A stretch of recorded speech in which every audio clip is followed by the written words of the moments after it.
Hello friends, welcome to my YouTube channel ढीला sir. तो दोस्तों, इस वीडियो में देखेंगे प्रश्नों को बेईमान दुकानदार वाला। तो चलिए शुरू करते हैं। इससे सबसे पहले इसको आपको टेबल याद करना, जैसे आप लोग पहाड़ा का टेबल याद करते हैं, 2 2 दूना 4 टेबल याद करते हैं, पर उसी तरह परसेंटेज का टेबल होता है। 1/1 = 100, 1/2 = 50%, 3/2 = 150%, 1/3 = 33.1/1%, 3%, 2/3 = 66%। इस तरह टेबल याद करने से आपको क्वेश्चन सोल्यूशन करना आसान हो जाएगा। तो चलिए देने को प्रश्न को शुरू करते हैं। तो हमारा a dishonest trades claims that he sells good at cost price but he uses wrong weight of 900 grams instead of 1 kilogram.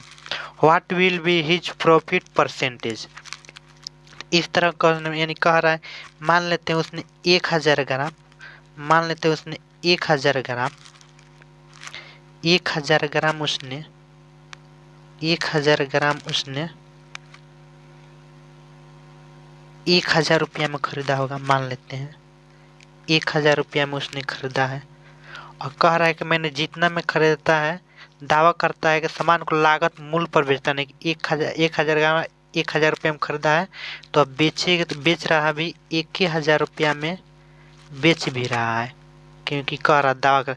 बाकी 1 किलोग्राम की जगह पर 900 ग्राम करता क्या है, लाभ कमाने के लिए 1 किलोग्राम की जगह पर 900 ग्राम बेच रहा है, यानी कि 1 किलोग्राम की जगह पर 900 ग्राम दे रहा है।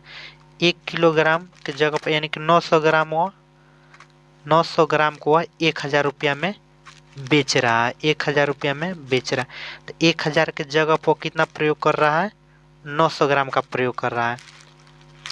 तो 1000 ग्राम जब उसने 1000 रुपया में खरीदा था, सीपी हो गया 1000 रुपया में खरीदा था। 900 ग्राम उसने कितने में खरीदा है, 900 रुपया में खरीदा है, 900 रुपये में खरीदा है।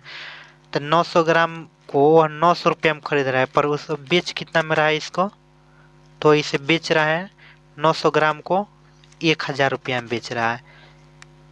900 ग्राम को 1000 रुपया में बेच रहा है, तो इसको लाभ कितना हो गया, यानी कि 100 रुपये का इसने लाभ कमा लिया। 100 रुपये का लाभ कमा रहा है, यानी कि उसने 900 रुपये लगाया तो 100 रुपये का लाभ कमा रहा है।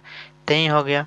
तब इसको तोड़ेंगे तो 1/9 होगा, तो 1/9 बराबर होता है हमारा 11.1/9%। टेबल से याद करना पड़ेगा इसको कि 1/9 बराबर होता है 1/1.9%।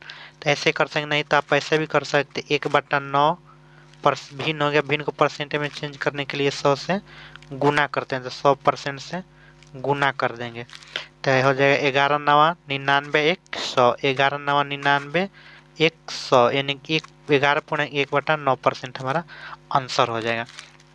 चाहे तो देखिए, तो इस तरह के प्रश्न रहता है, इस तरह के बेईमान दुकानदार में इस तरह का सेम क्वेश्चन रहता है इस तरह का। तो इस तरह के प्रश्न में हमारा हमेशा आंसर या तो पूर्णांक में रहेगा और नहीं तो दशमलव में रहेगा। तो जब हमारा बाटा में 9 आएगा ना, तो हम देख आगे इसको बढ़ना नहीं, आगे 100 से गुना करके आगे हमको बढ़ना है। 9 बाटा में आएगा, तो यहीं से ऑप्शन में देख लें किसके बाटा में 9 है, तो ऑप्शन नंबर सी के बाटा में 9, यही हमारा आंसर हो जाएगा।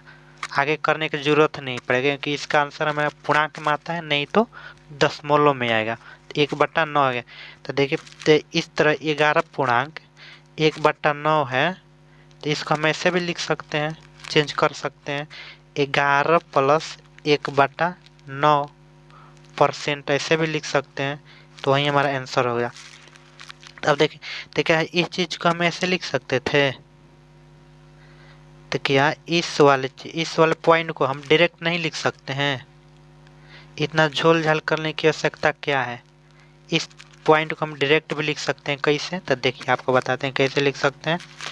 तो क्वेश्चन में पढ़ेंगे, क्वेश्चन में देखिए गलत बात कौन सा है, तो डुप्लीकेट बात को लिख लेंगे। डुप्लीकेट बात कितना है, 900 ग्राम है। डुप्लीकेट बात ओरिजिनल बात से कितना, ओरिजिनल बात कितना था, 1 किलोग्राम की था। डुप्लीकेट बात 900 ग्राम, तो 1 किलोग्राम से कितना कम है, तो डुप्लीकेट बात ओरिजिनल बात से कितना ग्राम कम है, तो 100 ग्राम कम है। तो इस चीज़ को हम डायरेक्ट नहीं लिख सकते हैं ऑप्शन से, क्वेश्चन से देकर, तो इतना झोल झाल करने की आवश्यकता ना पड़ेगी हमें, डायरेक्ट हम क्वेश्चन देकर लिख लेंगे।